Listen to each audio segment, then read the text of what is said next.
ఇకపై మీకు ఇష్టమైన ఫేవరెట్ సీరియల్స్ యొక్క ఫుల్ ఎపిసోడ్స్ యూట్యూబ్లో అందుబాటులో ఉండవు. కేవలం సన్నెక్స్లో మాత్రమే ఫ్రీగా చూడొచ్చు. వద్దు రిషి, అవి వేసుకుంటే చాలా మత్తుగా ఉంది.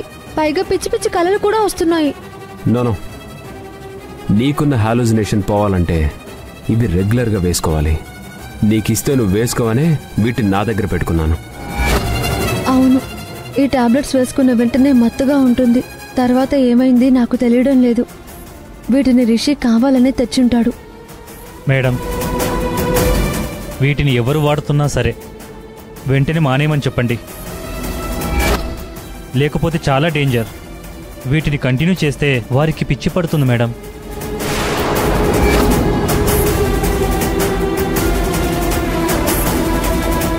Thank you. Okay madam.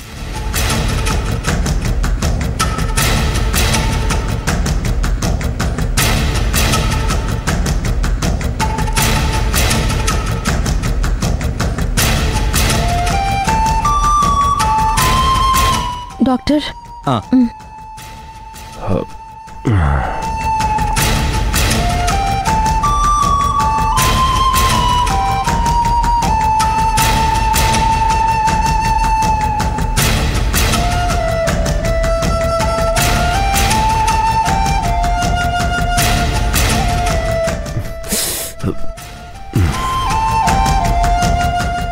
రెగ్యులర్గా ఈ మెడిసిన్స్ వాడండి. అలాగే డాక్టర్.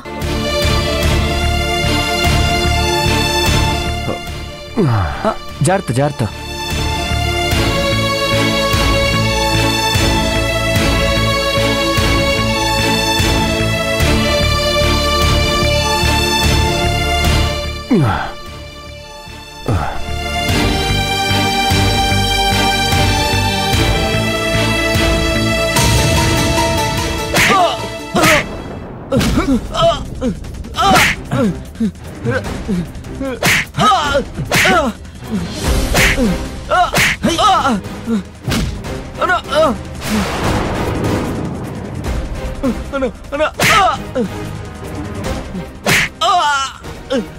అతను చూడేలా గొడవ పడుతున్నాడు.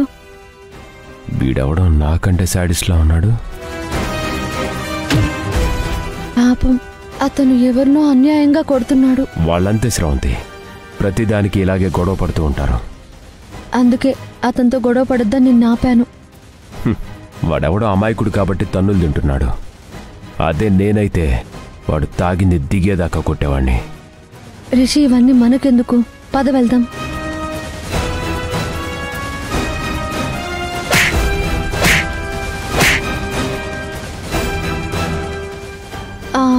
రిషి, నా టాబ్లెట్స్ కూడా అయిపోయినట్టున్నాయి కదా, వెళ్ళి తీసుకుందామా?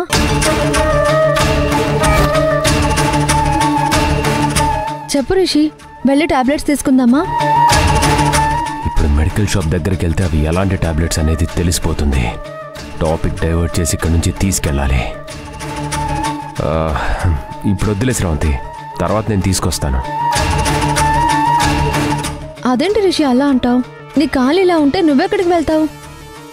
టాబ్లెట్స్ తీసుకుని వెళ్దాం, మళ్ళీ మనం బయటకు రావక్కర్లేదు. శ్రవంతి, ఇంకా కొన్ని టాబ్లెట్స్ ఉన్నాయి, అవి అయిపోయాక డాక్టర్ని అడిగి తెచ్చుకుందాం. మేడం, ఇవి ఒక రకంగా డ్రగ్స్ లాంటివి. ఇవి నర్వస్ సిస్టమ్ని డ్యామేజ్ చేస్తాయి. వీటిని ఎవరు వాడుతున్నా సరే వెంటనే మానేయమని చెప్పండి. లేకపోతే చాలా డేంజర్. పర్వాలేదు రిషి, నువ్వు ఇక్కడే ఉండు. ఆ టాబ్లెట్స్ పేరేంటో చెప్పు, నేనే వెళ్ళి తీసుకొస్తాను. వద్దని చెప్పాను కదా. నాకు అసలే కాలు నొప్పిగా ఉంది, వెళ్దాం పద. సరే పద.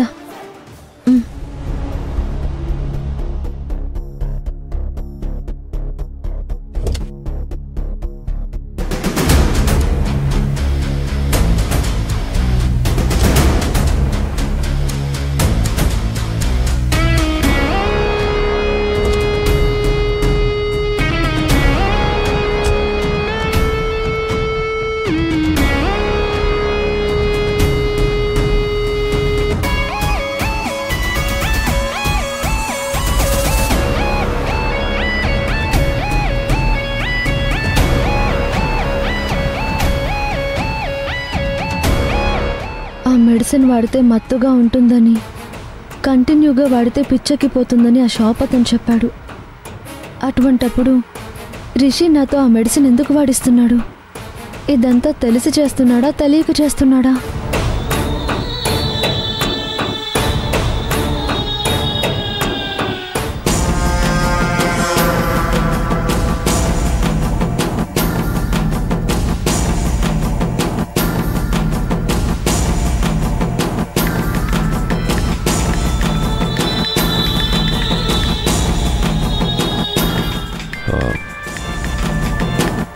సిరి ఫోన్ చేస్తుంది, కానీ ఇప్పుడు లిఫ్ట్ చేసి మాట్లాడితే స్రవంతికి అనుమానం వస్తుంది.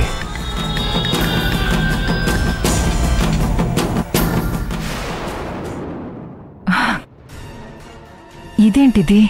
కాల్ చేస్తుంటే రిషి కాల్ కట్ చేస్తున్నాడు. ఇంత ముఖ్యమైన విషయం తనకి ఎలాగైనా చెప్పాలి.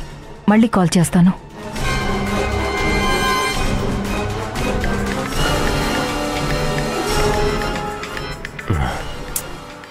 ఎందుకు ఇన్నిసార్లు కాల్ చేస్తుంది?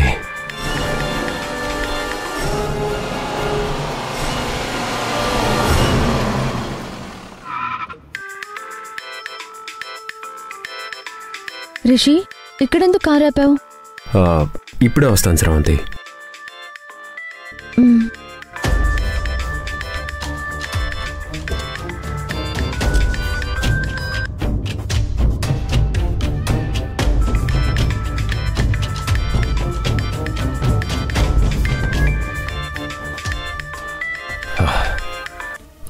సిరి, నేను కాల్ కట్ చేస్తుంటే మళ్ళీ మళ్ళీ చేస్తున్నావు ఎందుకు? సార్, మీకు ముఖ్యమైన విషయం చెప్పాలి, అందుకే ఫోన్ చేస్తున్నాను. ముఖ్యమైన విషయం ఏంటది? సార్, టెండర్ రాకుండా చేస్తే జగన్ దివాళా తీస్తాడు అని అనుకున్నాం. మీరు చెప్పినట్టే టెండర్ అవతల వాళ్లకు లీక్ చేశాను. దాంతో జగన్ పని అయిపోయింది. బ్యాంకు వాళ్ళు ఇంటికొచ్చి అప్పులు తిరిగి చెల్లించాలి అని అడిగారు. నేను వాళ్ళని రెచ్చగొట్టాను. మరి అంతా అనుకున్నట్టు అవుతుంది కదా, ఇంకా ప్రాబ్లం ఏంటి?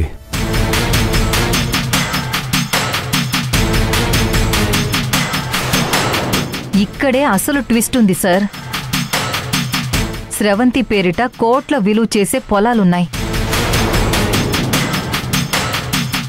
వాటిని అమ్మితే జగన్ సమస్యలన్నీ తీరిపోతాయి. తను మళ్ళీ మామూలు పొజిషన్కి వచ్చేస్తాడు.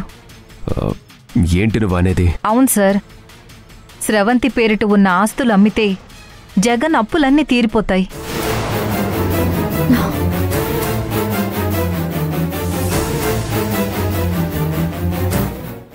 రిషి ఇప్పుడే వస్తానని చెప్పి ఎవరితోనో కాల్ మాట్లాడుతున్నాడు.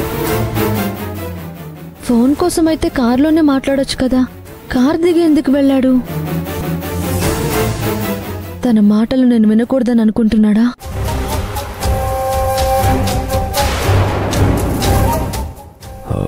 సరే, ఒక పని చేయి.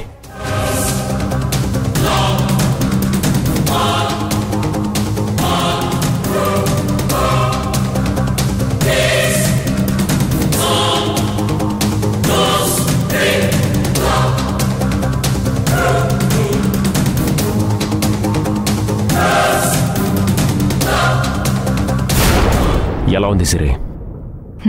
Fantastic sir. ఈ ప్లాన్తో జగన్ మట్టి కొట్టుకుపోతాడు. సరే, నువ్వు ఆ పనిలోనే ఉండు, నేను మళ్ళీ ఫోన్ చేస్తాను.